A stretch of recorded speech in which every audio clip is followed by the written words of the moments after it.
United States military property. Hebu! And now you are... Hebu oya! That's what you're doing wrong. Hebu na boy, na boy, na help me. The law of the United States allow me with this flag under Amendment 1 to parade out. I wanted to thank Joe Ryan for his eloquent speech on what it's not about, but it is about Hawaiian sovereignty and it is about our land. And we cannot disregard that. Grave injustice has been done to all people, and that's first and foremost.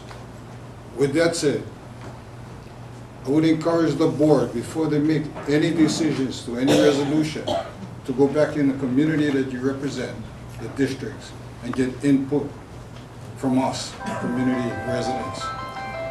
Because you cannot just shove things through without the people knowing. As Joe said, you know, it's a pure form of democracy, right? So we should keep it that way and not make hasty decisions. That's all I wanted to say. Thank you. Just to answer your point, we brought it up last month. Yeah, but you got new board members, right? Right, and we're just following through with this one.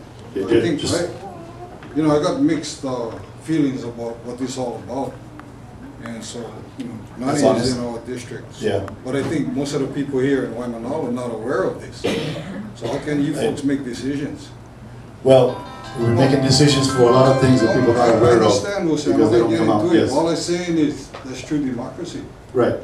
So get back into the community and invite residents. Yeah. My name is Doreen Kilohanui, and I have a question. I'm confused.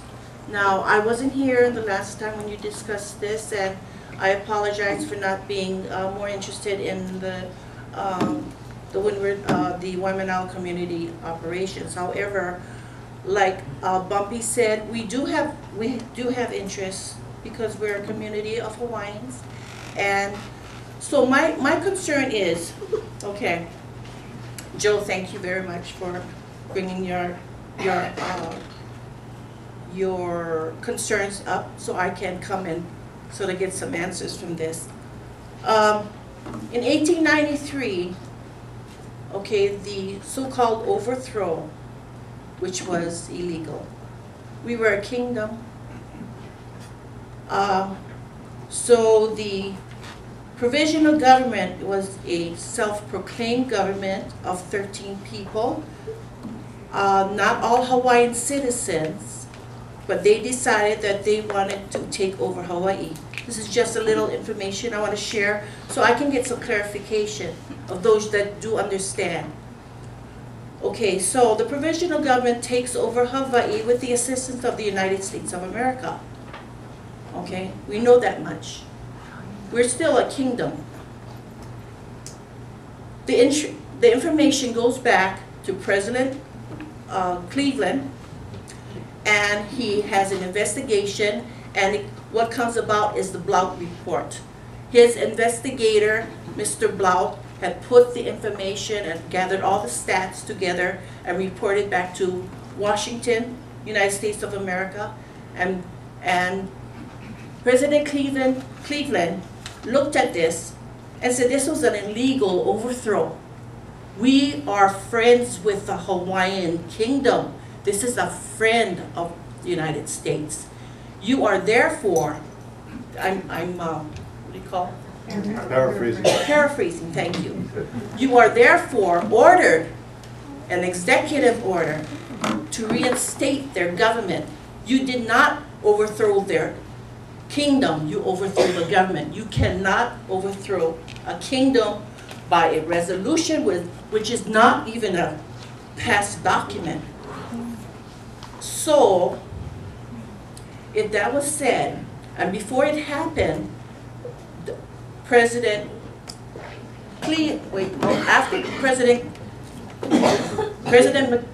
McKinley came into office after President Cleveland.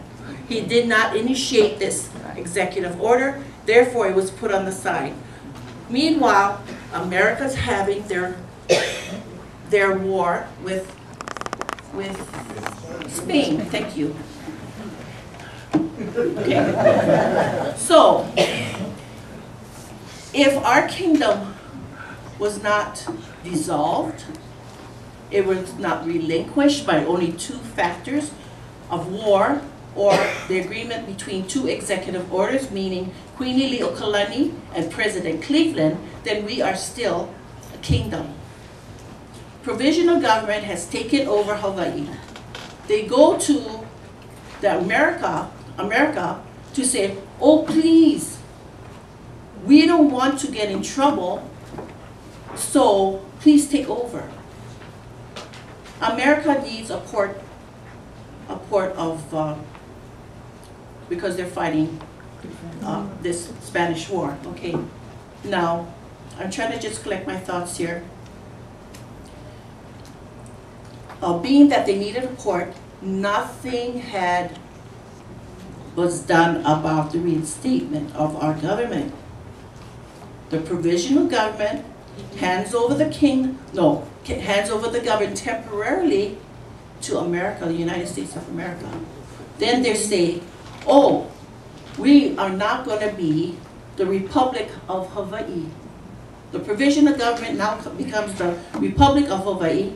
Then the Republic of Hawaii becomes the territory of Hawaii, and the territory of Hawaii then is voted on in an influx of people who are not Hawaiian subjects.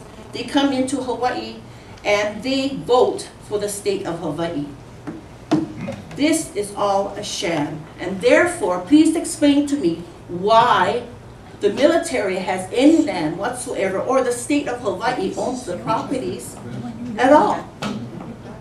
The ports, Hawaii is a neutral country, meaning you cannot have any ports here of war. You cannot practice to have war games here. We are a neutral country. We have many friends, many friends. We now have the internet. There's no way you're going to hide the truth. And I'm sorry if I ruffle some feathers in here, but I cannot sit by and listen to this garbage continuously go over and over again, and nobody's taking a step forward. Many of you know about this.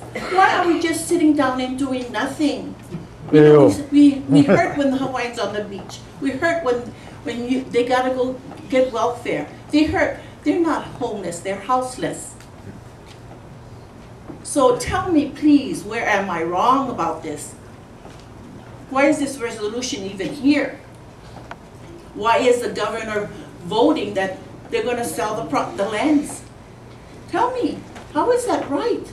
You want to talk about truth? Please talk about truth. You guys got their deed. They got their deed for their property right here. We did not go over there. They got to show us their deed. Confrontation. I tell you, they're no more, that's why. Go back to your gate. You guys. Huh? We're asking you to go back to your gate. We're asking you to go back to your gate. Because this We have is a right to be antagonizing here. us. No, we have a right to be